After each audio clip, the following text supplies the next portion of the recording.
Il se donne encore quelques jours pour établir un budget pour la France l'an prochain. Le Premier ministre Sébastien Lecornu envisage plusieurs pistes. De leur côté, les Français se posent des questions sur leur pouvoir d'achat.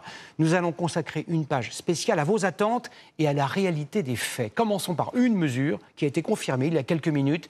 Les avantages accordés aux anciens ministres et premiers ministres seront supprimés à partir du 1er janvier 2026. Quels sont ces avantages et combien coûtent-ils? Mathilde Guénégan, Sébastien Deshaies et Cécile Cazillac.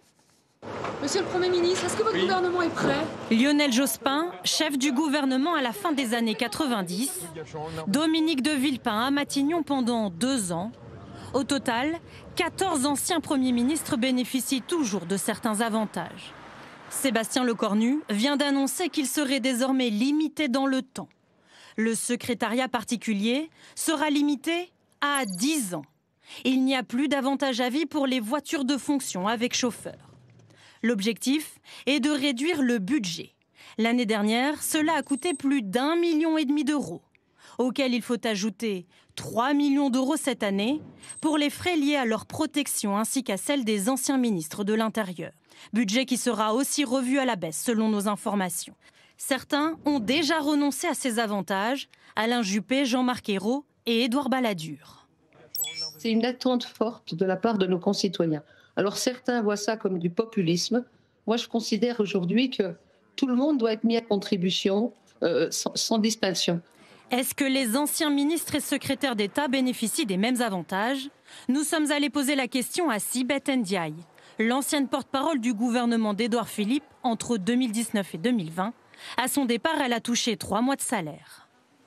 J'ai eu la vie normale d'un Français ou d'une Française. Et cette vie a été tellement normale que j'ai passé aussi des entretiens à Pôle emploi. Moi, dans la rue, ça m'arrive qu'on m'arrête en me disant « Ah, mais vous, en tant que ministre, vous avez plein d'avantages. » En fait, j'en ai aucun. Contrairement aux anciens présidents de la République, eux conserveront leurs avantages actuels, selon le Premier ministre. Lorsqu'on les interroge, une écrasante majorité de Français affirment que leur pouvoir d'achat a baissé. La plupart gardent en mémoire la flambée des prix en 2022.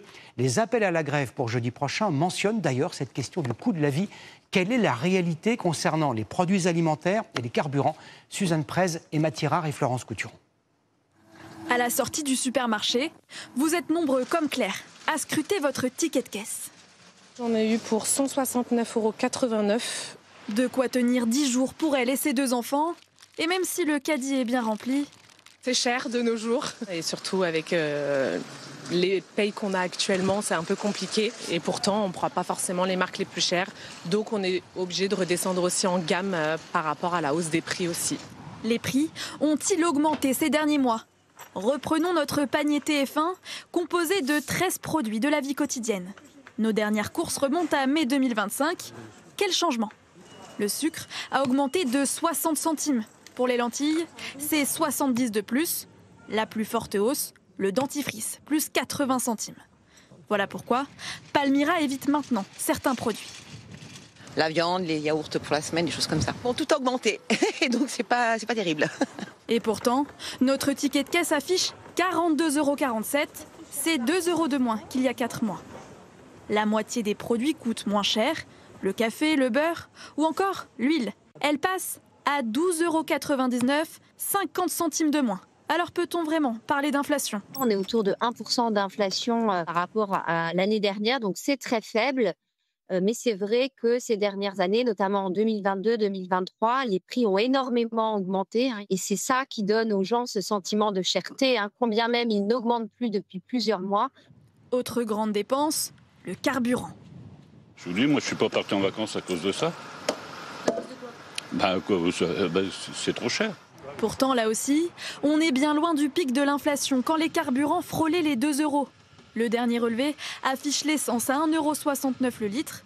Pour le gasoil, c'est 1,61 €.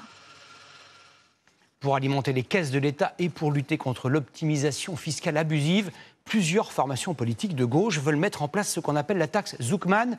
Elle porte le nom de l'économiste Gabriel Zuckman. Son principe est simple, taxer à 2% le patrimoine, y compris le patrimoine professionnel, des Français qui possèdent plus de 100 millions d'euros. Cela concernerait 1800 foyers fiscaux. Cette mesure est-elle constitutionnelle? Combien rapporterait-elle? Tiffaine Leproux et Olga Lévesque. Taxer le patrimoine des ultra-riches dès qu'il excède 100 millions d'euros, voici le principe de la taxe dite Zuckman pour réduire le déficit. Pourquoi irrite-t-elle tant le patronat français ? Parce que cette taxe ne vise pas seulement le patrimoine personnel de ces entrepreneurs, leur épargne, leurs biens immobiliers, mais aussi leur patrimoine professionnel, c'est-à-dire la valeur de leur entreprise. Alexis Normand a fondé une société dans les nouvelles technologies. Cette taxe serait selon lui un coup de frein à l'investissement. Payer des impôts sur de l'argent qu'on n'a pas sur son compte en banque, c'est un gros problème. Et puis c'est aussi une façon de dire à tous les entrepreneurs de France, c'est pas en France qu'il faut travailler, quoi. Cette taxe représenterait-elle justement un risque de fuite des investissements ? Une taxe voisine de la taxe Zuckman a été appliquée en Norvège il y a déjà plusieurs années. Et on voit d'ores et déjà les conséquences. Selon la banque DNB, il y aurait 500 personnes fortunées qui auraient quitté le pays, notamment pour aller en Italie et en Suisse, de façon à échapper à cet impôt sur le patrimoine. Mais pour l'instant, aucune étude ne démontre l'impact de tels départs pour l'économie d'un pays. Combien cette taxe rapporterait ? Les 1800 foyers français les plus riches seraient contraints de payer un impôt équivalent à au moins 2% de leur patrimoine. Prenons l'exemple d'un chef d'entreprise dont le patrimoine est de 1 milliard d'euros. Disons qu'il paye aux impôts chaque année 15 millions d'euros, soit 1,5% de ce patrimoine. Avec la taxe Zuckman, il faudrait donc passer à 2%, soit 20 millions d'euros. Il devra payer la différence, 5 millions d'euros de taxes par an. Au total, cela pourrait rapporter, selon Gabriel Zuckman, 20 milliards d'euros par an. D'autres économistes calculent de leur côté un rendement de 5 milliards.